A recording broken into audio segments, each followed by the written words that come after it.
The CBS Radio Mystery Theater presents...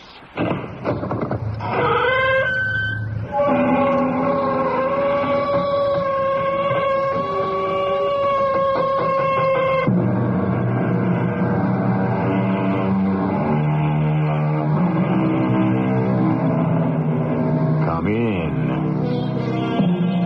Welcome. I'm E.G. Marshall. I imagine at one time or another... we have all met someone who could do no wrong. There are also those whom fate decides can do no right. Marie Antoinette was such a one.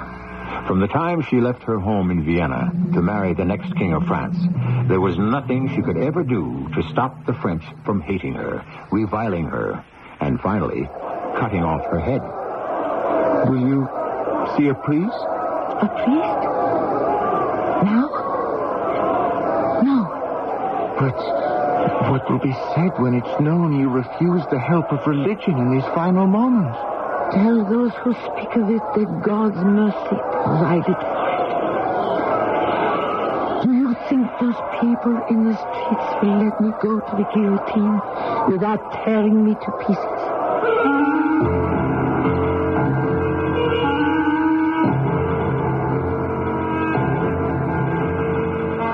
Our mystery drama, End of a Queen, was written especially for the Mystery Theater by James Agate Jr. and stars Tammy Grimes. I shall return shortly with Act One.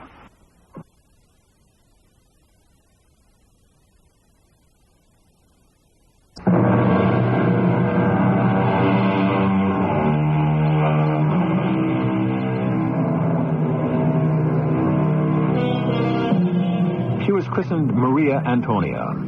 She was blonde and grew up a slim, nice-looking girl who was often complimented for holding herself as regally as a queen, which she became when she married the future King of France at 15.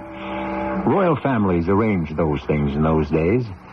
Now she is 38, imprisoned, going to the guillotine, and cannot understand why.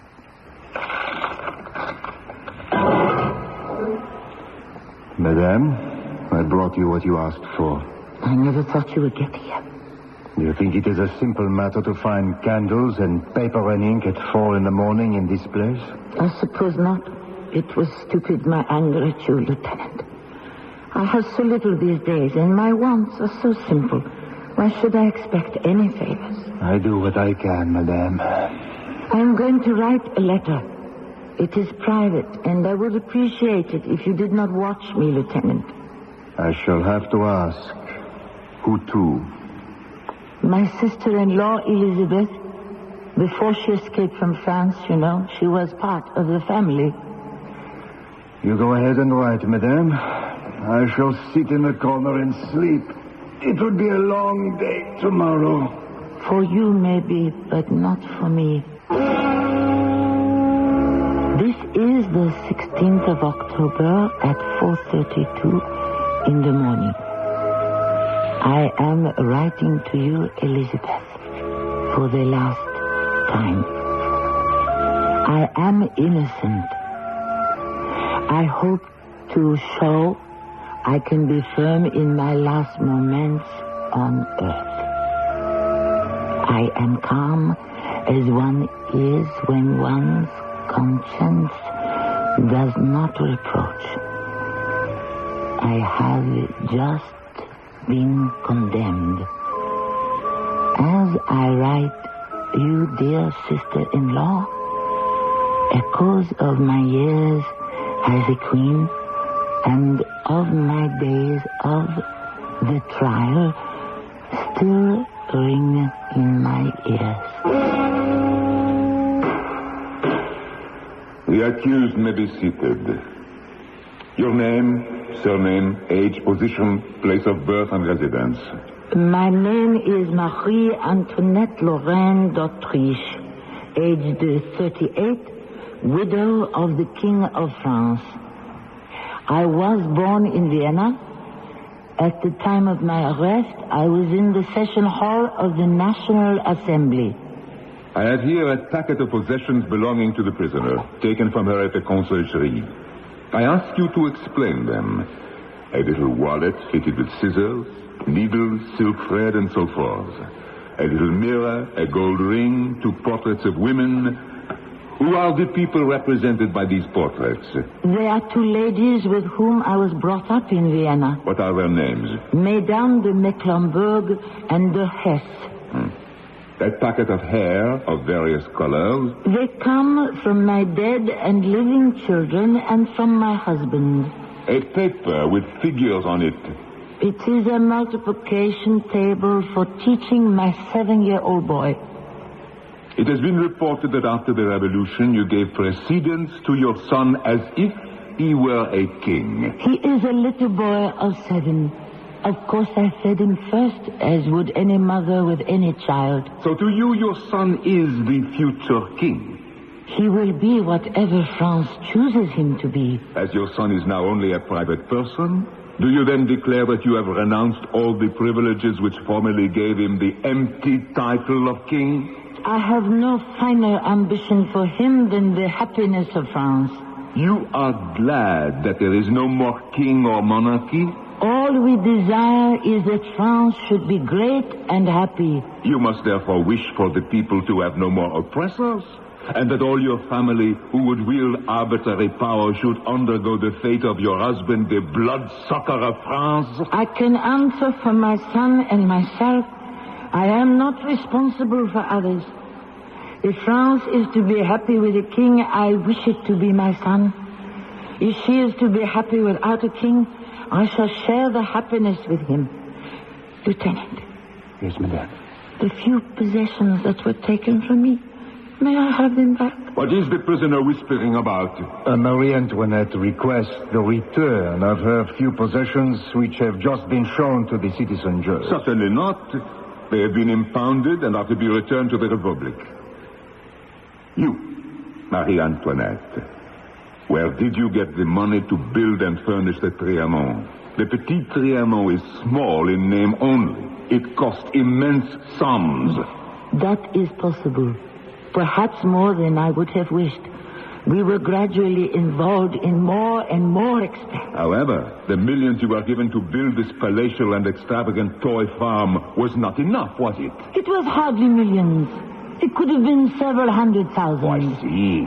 Several 100,000 of what was rightfully the money of the people. Nevertheless, it was not sufficient. And so you signed vouchers to be paid from the treasury. We have witnesses who have seen these vouchers. It is not so. Your denial is useless. We have discovered 2 vouchers signed by you for the sum of 80,000 livres. And the signature is Marie Antoinette. What was the date of the vouchers? One was dated August 10th, 1792. The other I do not remember. I never signed any vouchers. And in any case, how could I have done so on the 10th of August? The day on which my husband and I went to the National Assembly at 8 in the morning. How you accomplished it is not for this tribunal to determine. Your dissipated squandering of the riches that belong to the French people is common knowledge. Queen or no queen, it is hardly excusable. 200 new dresses a year. Gowns covered in lace and jewels. Your gambling debts in the hundreds of thousands. A national scandal. Please, I don't remember. I don't remember. I cannot. believe the prisoner is ill. What is that? Divine, speak up. I said I believe the prisoner is ill. It is now midnight and she has not eaten all day. She's extremely pale. You are her guard, Lieutenant Dubune, not a physician. Citizen jurors, you have to judge not a single deed or a single crime, but the accused's whole political life since she came to sit beside the last king of the French. It is now midnight. I believe we have heard enough. I shall expect a verdict before the night is over. And so, my dear sister-in-law Elizabeth, in the company of my jailer, who became my only friend, Lieutenant Dubune, in a room adjoining the Grande Chambre, I awaited the verdict. And then a bell rang. Madame. Yes, Lieutenant. What is that bell? Is it for me? The president of the council is calling for the citizen jurors to assemble. Does that mean they have made up their minds? Yes. Can you stand up, Madame? With your help? Madame, I don't think the trial has proven your guilt. No? I was a lawyer before I became head of the gendarmes. And from the viewpoint of jurisprudence, you are innocent. Legally? Yes. I have hope. That Francois Tizet, he was obviously coached in his lies about the vultures. I saw 2 citizen jurors shaking their heads in disbelief. Accusations without any proof of documents, Lieutenant. You do think there is hope? Not only I. During the trial, I heard people say you gave your answers like an angel. That they will only deport you. Who said that? Someone influential? May I have some water? My throat is dry. It is from the anxiety, Madame. You have been supreme in your answers since the death of the king. You have only a few more moments to endure. Here is your glass.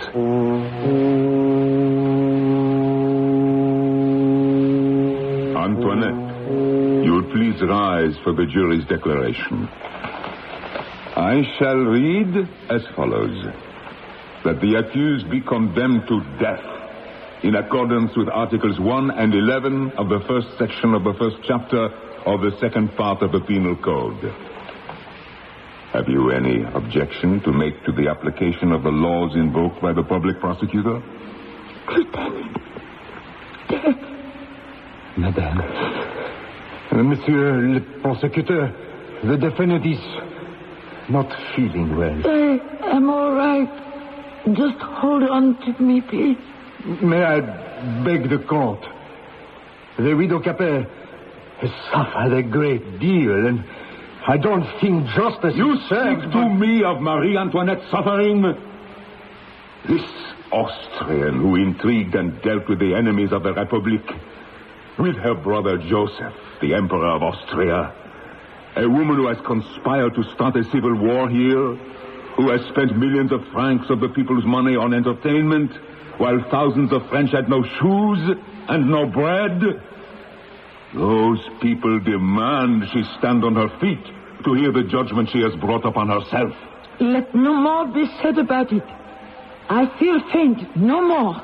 Will you be able to... Yes, I can. The tribunal, according to the unanimous declaration of the jury, condemns the said Marie Antoinette, called the Reine d'Autriche, to the pain of death, in accordance with the laws of 10 March last year, and orders that the present judgment shall be executed in the Place de la Révolution. The widow has fainted. Then bring her around. The law will run its course. Madame, can you hear me?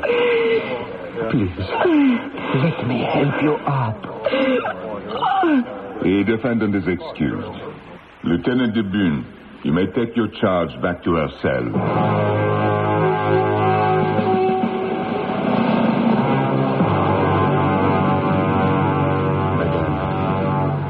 How is it with you? I can walk. It isn't far to the door of the Grand Chambre. There. All right? Yes. Now, down these stairs to the courtyard. Are you warm enough, madame? I don't feel anything. Do you? Do you see them? The other prisoners. They are watching me walk across the courtyard, aren't they? There isn't one single prisoner who hasn't stayed awake to see you. I must set an example. Take your hand from my arm, Lieutenant. I must show them I can walk alone. Show them how a queen behaves, even to the end.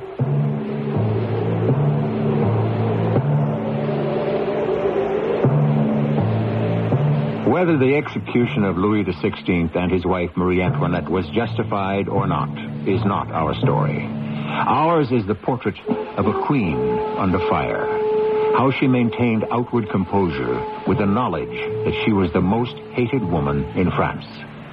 I shall return shortly with Act 2.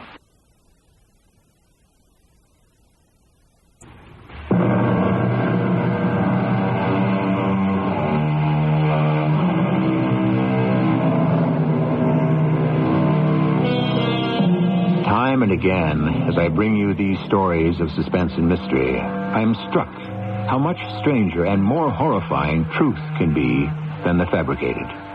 So it is with this tale.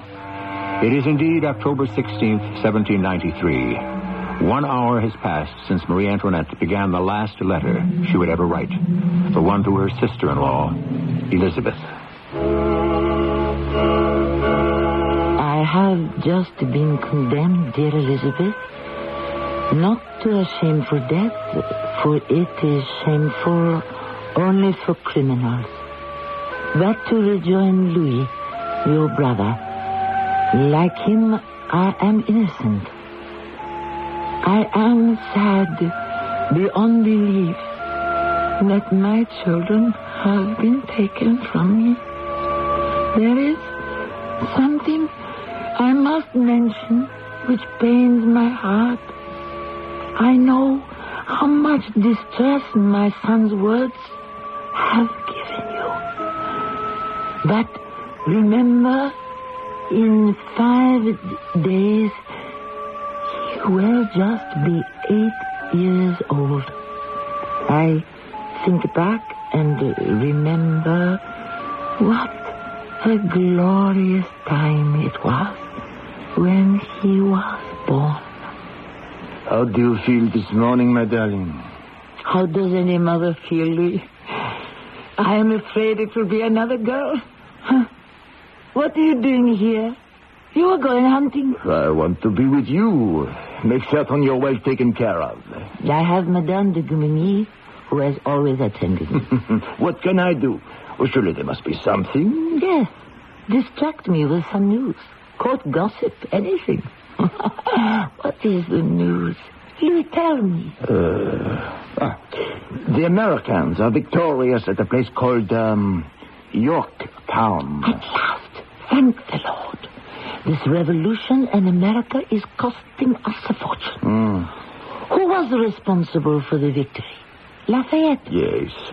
And Rochambeau and Miromani. I'm glad the English were beaten. I'm always afraid they'll be in France next. Nonsense. Our fleet is every bit as good as theirs. Louis.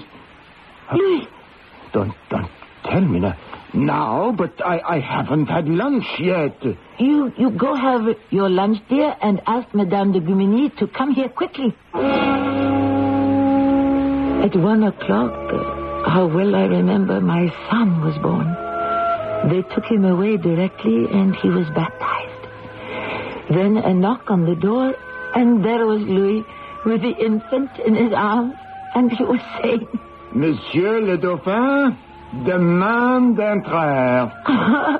The Dauphin demands to enter. Louis and I were so happy. We laughed and cried and held on to each other with the little one between us in our arms. Antoinette, you will agree that you have been separated from your 7-year-old son for his own good?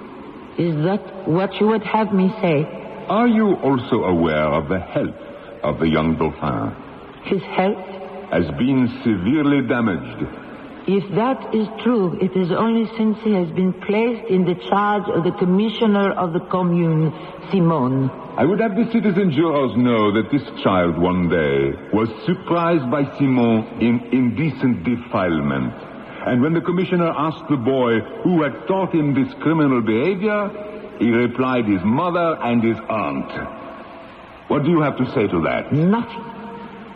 The young Dauphin declared in the presence of the mayor of Paris and the prosecutor of the commune that his mother and his aunt Elizabeth, sister of the late Louis Capet, that these two women often made the child lie down between them. that there then took place acts of the most uncontrolled debauchery, that there was no doubt from what Capet's son said that there had been an act of incest between mother and son. Widow Capet, what answer do you have to this accusation? I have no knowledge of the incidents you speak of. I have omitted another important fact, which I would like to bring to the attention of the citizen jurors. After the death of Louis, these two women treated the Dauphin with the same deference as if he had been king. I have told you before that my son is a little child. And because of that, I did help him to eat first, as would any mother with her child. Lieutenant, will you give me your arm? The widow Capet would like to rise to her feet. Would she care also to answer the accusation? If I did not reply, it was because nature recoils from such an accusation against a mother. I appeal to all mothers who may be here in this tribunal.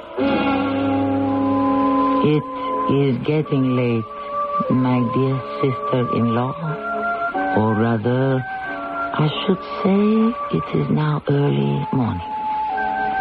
I think back, and it seems to me I have always been accused and blamed for doing that which I felt was best for France.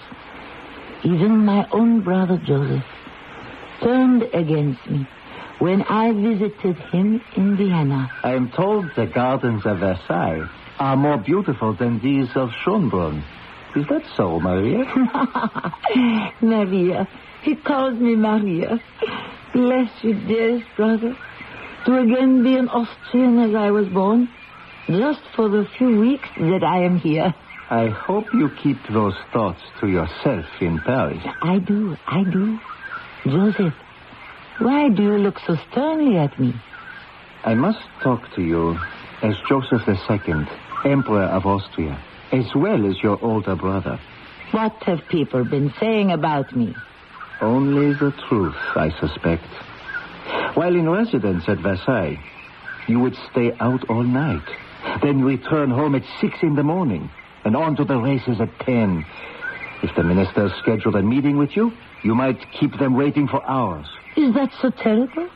I am the Queen of France. You are the queen of the French people, who don't care for a queen who wastes money and spends all her life in enjoyment in a country that is the poorest nation in Europe. It was poor before I became queen. And anyway, Louis assures me there's plenty of money. Something is wrong with how the treasury is run. That's why I've had 3 new ministers of finance. I got rid of each of them myself. Have you ever asked yourself by what right you interfere in the affairs of the French kingdom? What studies have you ever made? What knowledge have you acquired that you dare imagine your advice or opinion can be of any use? Joseph! Particularly in affairs which require wide knowledge. I didn't come to Vienna to be insulted by you. I don't care if you are the Emperor of Austria. Maria, you are a pleasant young woman who thinks of nothing but frivolity, your appearance and your amusement. I'm going back inside the palace. I'm not going to listen to this. You act only from impulse. You repeat only the opinions of those who bow and scrape before you. Maria, it is foolhardy. And one day, you will have to pay for your sins. Now I am at the end of this letter, dear Elizabeth. I sincerely beg pardon of God for all the faults I have committed during my life. Farewell, my dear Elizabeth. May this letter reach you. Think of me always. I embrace you with all my heart together with my poor children. My Lord, what agony it is to leave them forever. I am so very tired. I shall lie down on my cot for a little sleep. The last sleep I shall have, from which I can awake.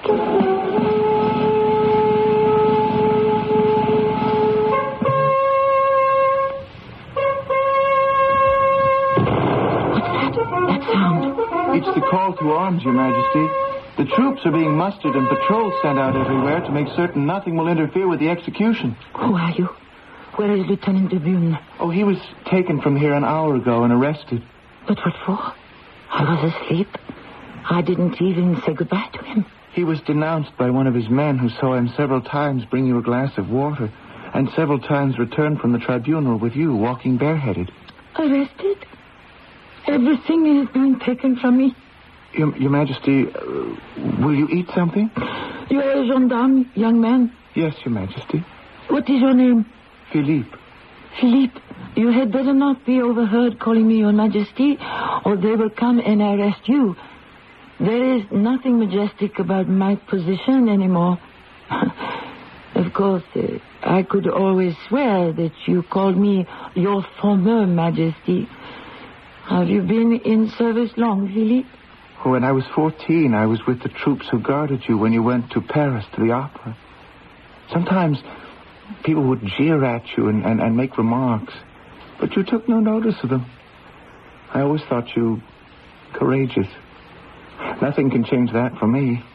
How old are you, Philippe? I'm 18.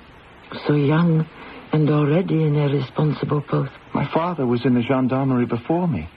Father to son. It often happens in the military service. Well, sometimes the son is more proficient than the father. That's the case with Henri Sanson. He does a far better job than his father did.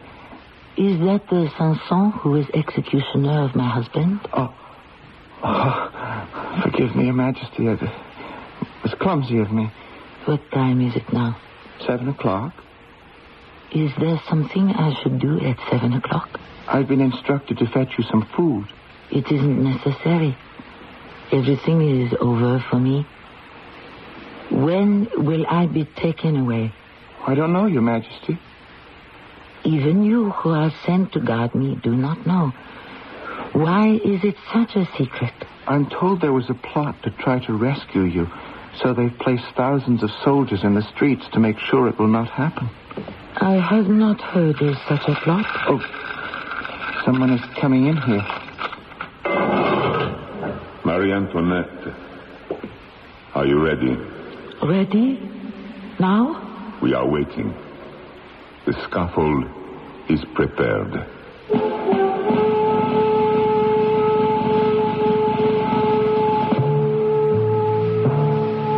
What you have been hearing, the words spoken at the trial, the letter written to her sister-in-law, the account of the lieutenant who was arrested for bringing the prisoner glasses of water, are all documented. France has kept extensive records of her past. We shall rattle the skeleton once more when I return shortly with Act 3.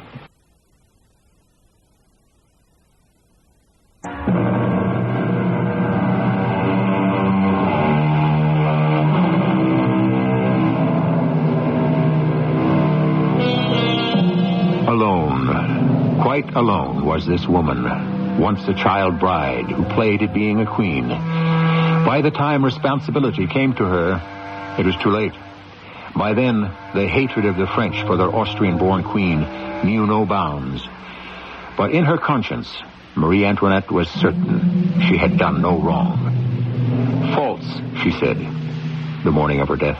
Faults, yes, but never crimes. Antoinette, are you ready? But I have not dressed. Philippe, you will watch over the prisoner until the executioner arrives. Yes, sir. Antoinette, you will have 5 minutes to dress. Philippe, you will remain here. 5 minutes? 5 minutes? Is there no woman anywhere to help me change my chemise? What? You wish servants still, do you? I have not been well. Just someone to help me get dressed. Do you hear the woman? Send me a servant. Take my arm. Fetch me a glass of water. If it would not make me laugh, I could weep. Do not punish Lieutenant de Bune. He did nothing I did not ask him to. Where is he? Very touching, your concern. How concerned were you when you rode to Versailles in all your plumes, and the men and women on the road begged you for bread? I did not know they were hungry. Nor did you care. So you ordered your coachman to whip the horses faster. But enough of accusations. You have been condemned. What of the lieutenant? He will be taken care of. What a pity such solicitude could not have come to you sooner, Antoinette.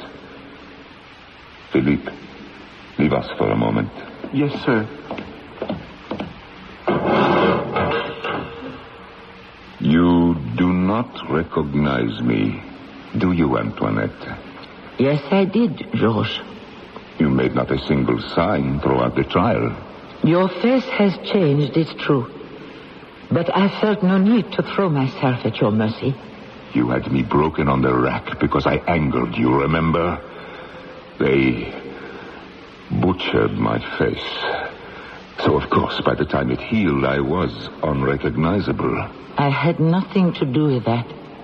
I merely expressed the wish you be taken away. I had no knowledge of what would happen to you. All you did was give the orders, Now those who gave the orders are those who are condemned. The wheel turns, Antoinette. The poor above and the rich below. In those years, I always advised you well. I told you the truth, but you hid it from yourself. You would not believe me when I told you a man who feeds his family on one fish head a day could not look kindly upon a royal family that eats millions of francs of meat and fish. So it always comes down to money. It was not money that had me banished. I could not help what happened to me, Georges. I needed someone, and you spoiled it. You made it ridiculous and impossible. I was not surprised you had a lover. Nor was I the only one at court who knew Louis had little interest in you as a woman. I want to forget all that. I do not wish to talk of it anymore. Marie, you are not in a position to make demands. I wish to talk about it. I wish to remember. And I wish you to recall every moment as well. Why, Georges? I want you to remember me as I was, when I could stand up straight. Not the hunched cripple I am today. I came to your bedroom at Versailles. Remember? Who is it?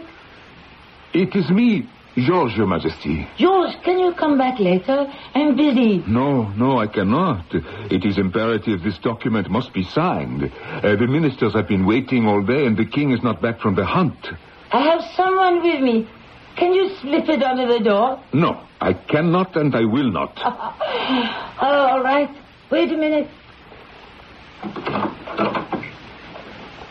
Step aside, Georges, and let the poor man out. Excuse me, sir. Well, come in. What are you standing there for? Oh, get me the silly paper that requires a royal signature. Put it on the table. Where do I sign? Aren't you going to read it first, Your Majesty? Of course not. That's what I have you for. Where do I sign? Here where the seal is? Yes, please. All right. So I have a lover. Is that such a surprise? No. Axel Fersen is a handsome young man. Handsome? He's brilliant. In everything. And Georges, you needn't worry about the king. He knows. Marie! Speak of the devil. Marie, my darling, the hunt. I never enjoyed one as much. Hello, Georges. Some document or something? You have been hunting, and so have I. You've been hunting what? Pleasure. Axel was here. Oh, I see. Georges, you had some business for me to attend to. The Queen, It's all right. I signed it, Louis. You see, Georges, I told you Louis knew all about Axel. Oh, Marie, for heaven's sake. There was no way to keep it from Georges. He arrived, and so I had to send Axel away. What happens in our chambers is strictly between you and me, Marie. Oh, Georges doesn't mind. I told him it was with your consent. Georges, you will go now. He wouldn't say anything. Would you, Georges?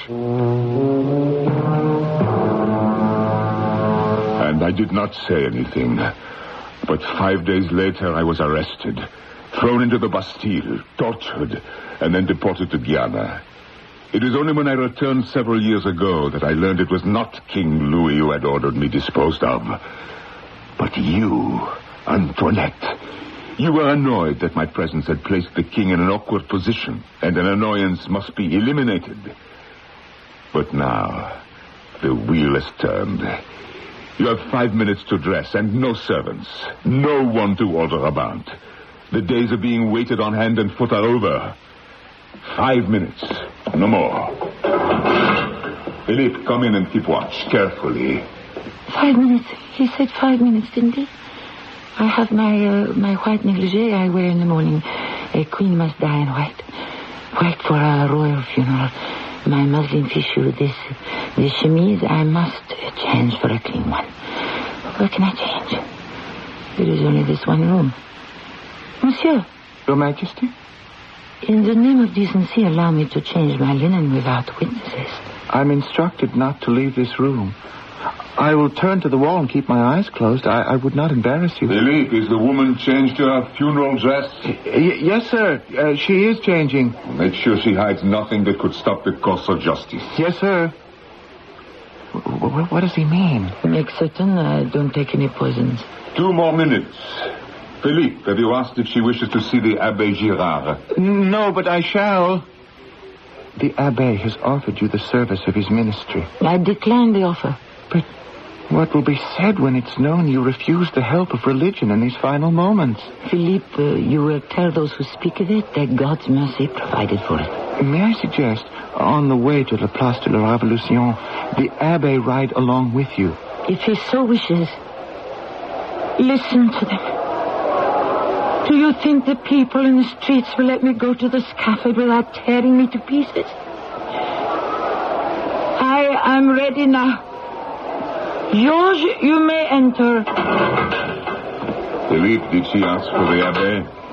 He may ride with me to the guillotine if he wishes. Pay attention, madame. I shall read the verdict to you. There's no point. I know it only too well. The tribunal, according to the unanimous declaration of the jury, condemns you, Marie Antoinette, widow of Louis, to the pain of death. Condemns you, Marie Antoinette. He was a poor fool, my husband, the king. But it is a weakness of the Bourbon. Continue. He had no idea how to rule France, and neither did I. But in those last hours, he became a man. He had been condemned to death by one vote, the Duc de Chartres. One vote. The Duc de Chartres cast the single vote. The Duc with whom I danced the day I was married. The Judas. I danced with him at the wedding. Antoinette, what are you mumbling about? Are you listening to the sentence? And then I watched my husband driven off to his death in a coach. I was only Louis XVI's wife. I was bound to submit to his will. Can't you understand that, gentlemen? The time for explanations is past. Philippe, Henri Sanson is outside. Bring him in. I must be calm. I must set an example. Come in, Henri. Prisoner, hold out your hands. Are my hands to be bound? It is customary. My husband's hands were not bound. Sanson, do not hesitate. Do it. Sanson, so tightly. Must you tie her hands that roughly behind her back? Philippe, Henri has learned from his father. He knows more about this than you or I. The scissors, what is he to do with them? Watch. Her hair. All her hair. Nothing must interfere with the descent of the knife.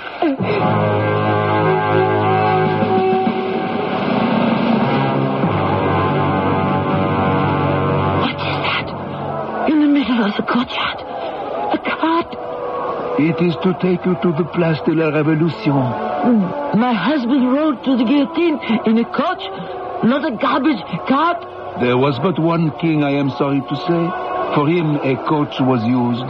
There is someone in it already. The Abbé. He and I will sit on each side of you until we arrive at the scaffold. And Philippe? I've been ordered to remain here. Henri, be gentle. It is an ugly duty, Philippe. There will be just you and the Abbé. No one else.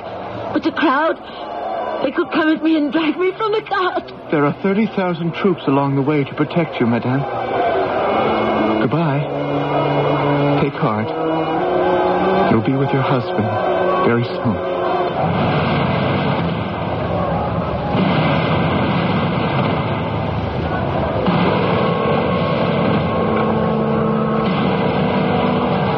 Madame, it is a long ride. Yes. Long live the Republic! Is this the Rue Saint-Honoré? It looks so different with all those people. What is that? The cannon at the Bastille. Madame, we have arrived at the scaffold. Don't touch me, anybody. I can climb from this dung heap without any help. Let them all scream. Show their hatred. I don't care. I have never cared. I hated them all. Always. There's the ladder to the scaffold. They don't dare come near me. I can climb ladders as well as any farmer. I've climbed to the roof of the Trianon often to rescue my kittens. Look at them staring at me. They could never hate me as much as I loathe them. Look at them, wild beasts. Watch me, animals. I will give you a performance. Over here, madame. Please, turn your back. Oh, monsieur, I ask your pardon. I stepped on your foot. I did not do it on purpose. I must tie you to this plank, madame. They would have the world believe being a queen is enough to condemn you. That to reign over others is to be a traitor to man. The kings are a race born to harm people. That we care no more for our subjects than we care for the insects we crush with our foot. And it is true. But you will never kill all of us. You will never!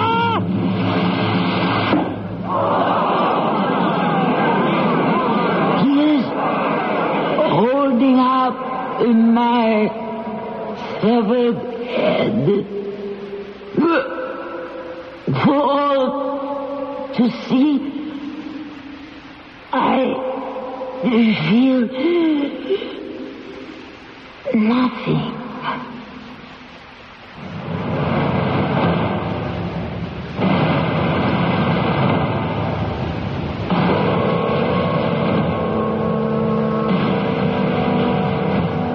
The end of a queen.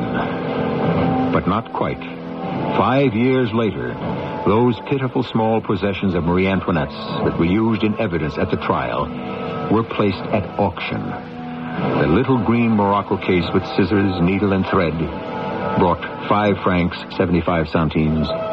The 2 little portraits of the friends of her youth were sold for 4 francs, 40 centimes. The end of a queen. I shall return shortly.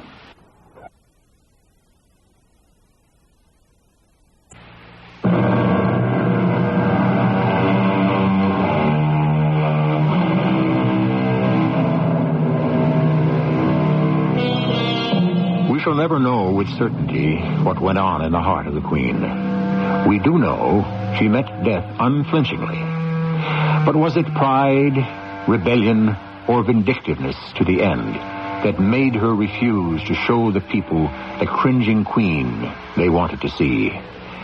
Those who saw her die never knew that when the knife fell, Marie Antoinette entered history.